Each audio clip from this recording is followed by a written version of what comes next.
वाल्मिक कराडला आता न्यायालयामध्ये नेलं जाते आणि त्यासाठी त्याला बीड शहर पोलीस ठाण्यातून बाहेर आणलेलं आहे। ही दृश्य आपण पाहतो। या गाडीतून वाल्मिक कराडला आता केज न्यायालयामध्ये हजर केलं जाणार आहे।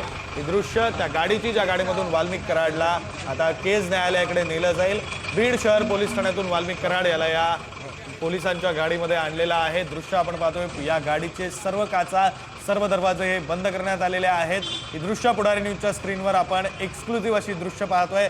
बीड शहर पोलीस ठाण्याच्या बाहेरची याच गाडीमध्ये वाल्मिक कराडला सध्या बसवण्यात आले आणि या गाडीमधून वाल्मिक कराडला आता केज न्यायालयात हजर केले जाणार आहे। खरं तर 14 दिवसांची पोलीस कोठडी ही वाल्मिक कराडला 1 जानेवारी रोजी सुनावण्यात आली होती। ज्यावेळी तो शरण आला त्याला पुण्यातून बीडमध्ये आणलं गेलं। बीडमध्ये केज न्यायालयाने त्याला 14 दिवसांची पोलीस कोठडी सुनावली आणि त्यानंतर आता त्याची पोलीस कोठडी संपलेली आहे। त्यामुळे त्याला आता पुन्हा एकदा केज न्यायालयात हजर केलं जाते।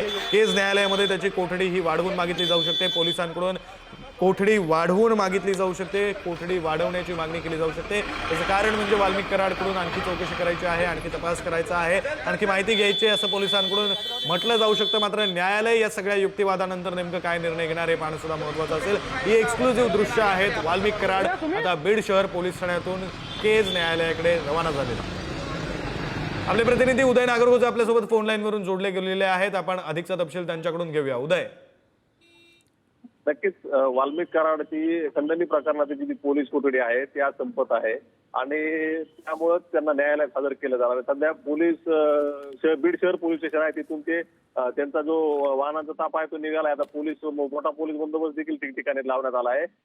न्यायालयात त्यांना हजर केलं जाणार आहे। आता या प्रकरणात वाल्मिक कराडांना मोकोका लावावा, तसेच खून प्रकरणात देखील त्यांचा समावेश करण्यात यावा अशी मागणी केली जाते। आता नेमकं पोलीस तपासात यात काय समोर आलेलं आहे हे देखील न्यायालयात कळू शकणार आहे आणि आता पोलीस आणखी पोलीस कोठडी मागतात किंवा मग न्यायालयीन कोठडी होते, काय युक्तिवाद केला जातो हे देखील पाहणं महत्त्वाचं ठरणार आहे। तुर्तास तरी त्यांना आता केसच्या न्यायालयाकडे आणलं जात आहे। विक्रांत, बरं, खरं आहे उदय, तुम्ही म्हणताय त्याप्रमाणे एकीकडे दबाव सुद्धा वाढताना दिसतोय। वाल्मिक कराड याच्यावर मकोका अंतर्गत गुन्हा दाखल व्हावा, 302चं कलम त्याच्यावर लावलं जावं यासाठी दबाव सुद्धा वाढताना दिसतोय। हा, नक्कीच आपण जर बघितलं तर मागच्या दोन मसाजोगीतील ग्रामस्थांनी याच प्रश्नावर आंदोलन केलं होतं। खंडणी आणि खून प्रकरणातील आरोपी एकच आहेत, त्यांच्यावर कारवाई करण्यात यावी, तसेच मोक्का अंतर्गत गुन्हा दाखल करण्यात यावा अशी देखील मागणी करण्यात आली होती। विविध राजकीय नेते देखील आहेत, त्यांनी देखील अशाच पद्धतीची मागणी केली आहे। आता पोलीस अधिकारी देखील त्या दिशेने तपास करत असून आता न्यायालयात ते नेमकं आपलं म्हणणं कशा पद्धतीने मांडतात, न्यायालय ते कशा पद्धतीने ग्राह्य धरतं आणि यावर काय निर्णय देतं हे देखील पाहणं महत्त्वाचं ठरणार आहे। बरं, पोलिसांकडून आज नेमकी काय मागणी केली जाऊ शकते? पोलीस कोठडी, अर्थातच पोलीस कोठडी ही वाढवून मागितली जाऊ शकते, मात्र त्यासाठीची कारणं पोलीस नेमकं काय मांडू शकतात? कशा प्रकारे आणखी चौकशी करणं बाकी आहे पोलिसांचं असं पोलीस म्हणू शकतील?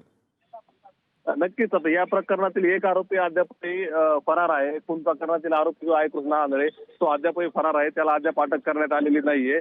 तर दुसरीकडे या प्रकरणाचा कुठला तपास बाकी आहे तो मुद्दा मांडून आणखी पोलीस कोठडी वाढवून मागण्याची शक्यता व्यक्त केली जात आहे। विक्रांत, बरं, थोडं याच प्रकरणाच्या अनुषंगानं मूळ हे प्रकरण जिथून सुरू झालंय त्या मस्साजोगमध्ये सध्या काय घडतंय? कारण आज ग्रामस्थांनी आंदोलन करण्याचा, आत्मदहन आंदोलन करण्याचा इशारा दिला होता।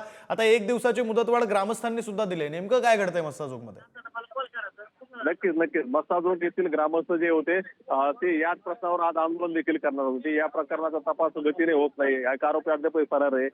वाल्मिक कराडावर मकोका अंतर्गत कारवाई केली गेलेली नाही, यामुळे ग्रामस्थांनी जलकुंभावर चढून आंदोलन केलं होतं। देशमुख कुटुंब देखील यामध्ये सहभागी झालं होतं। त्यानंतर आज देखील सामूहिक आत्मदहन करण्याचा इशारा ग्रामस्थांनी दिला होता, परंतु रात्री सीआयडीचे जे अधिकारी आहेत, वरिष्ठ अधिकारी, त्यांची आणि देशमुख कुटुंबातील धनंजय देशमुख यांची भेट झाली होती आणि धनंजय देशमुख यांना या संदर्भात माहिती दिली होती। तसेच एसआयडी प्रमुख आहेत बसवराज तेली हे देखील आज केजमध्ये दाखल होणार आहेत आणि ते देशमुख कुटुंबाची चर्चा करणार आहेत। त्यामुळे तुर्तास तरी हे आंदोलन जे आहे ते स्थगित करण्यात आलंय, परंतु वाल्मिक कराडला ज्या मार्गाने घेऊन येणार आहे ते मस्साजोगवरूनच तो मार्ग आहे आणि त्या मार्गावर काही आंदोलन वगैरे होण्याची शक्यता असल्यामुळे तुर्तास तरी त्या परिसरातील बंदोबस्त वाढवण्यात आलाय। तसेच पोलीसच्या काही ज्या व्हॅन्स आहेत, पोलीस कर्मचारी जे आहेत ते त्या भागात गस्त घालताना आपल्याला पाहायला मिळत आहेत। मित्रांनो, बरं, तुम्ही जे म्हणताय उदय त्याप्रमाणे खरं तर तुम्ही जे म्हणताय की मस्साजोगवरूनच हा रस्ता जातो आणि त्या कारणामुळे कदाचित असं असावं की आधी वाल्मिक कराडला पोलिसांनी पोलीस स्टेशनमधून बाहेर आणलं, छोट्या जीपमध्ये बसवलं, मग पुन्हा आतमध्ये नेलं,